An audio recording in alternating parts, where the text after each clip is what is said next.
To set up our new paddock, first we want to determine the size of the paddock for the amount of cattle that we have.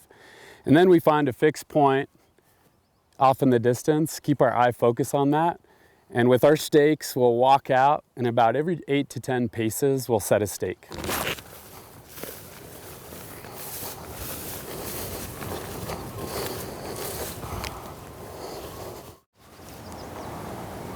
So now that we've laid out our perimeter of our new paddock with the stakes, we can use our spool, single-strand cattle fencing here to start making our new fence. There's a little locking mechanism here, so you just pull that out, and now it's loose, and we can start. Important thing with this is to keep that line taut so it doesn't get tangled.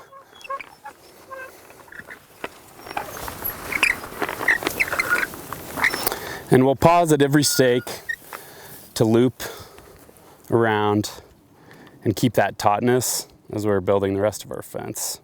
So when we're first training our cattle, we start them on 2 strands of electric fence, because if they haven't been in an electric fence before, we want to make sure that they feel that initial shock and get trained to the fence so that eventually we can move down to 1 fence and they know that's where they're supposed to stay. I will say, ideally in pasture management, you can get this grazed before it goes to flower.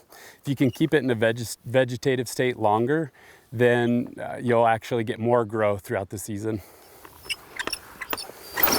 One note to finish it up, like to get nice and tight, and then we use that hand rail there to lock it in place, and then we keep our fence line tight. So once we've set up our fence, I like to walk the line and make sure that it's not touching the ground anywhere and that it's nice and tight. We want the fence to be right at the cow's nose level. Their wet nose, if it touches it, shocks a lot harder than it would shock a person.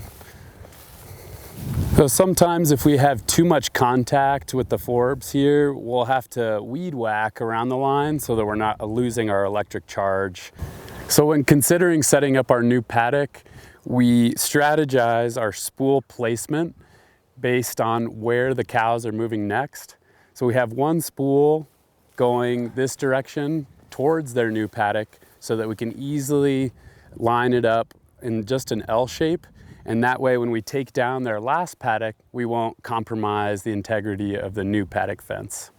So once our new paddock is set up, we want to make sure that it's electrified so it'll be secure for the cattle. We have our grounding rod and our ground connected there, our solar charger box, and then we hook up our other line to the new fence and we turn on the button there. So typically we want our fences to run at about 10,000 volts. So we test that with a fence tester. And if they're not running that hot, then we troubleshoot and make sure we get it to that point. And the next step is to move the cattle.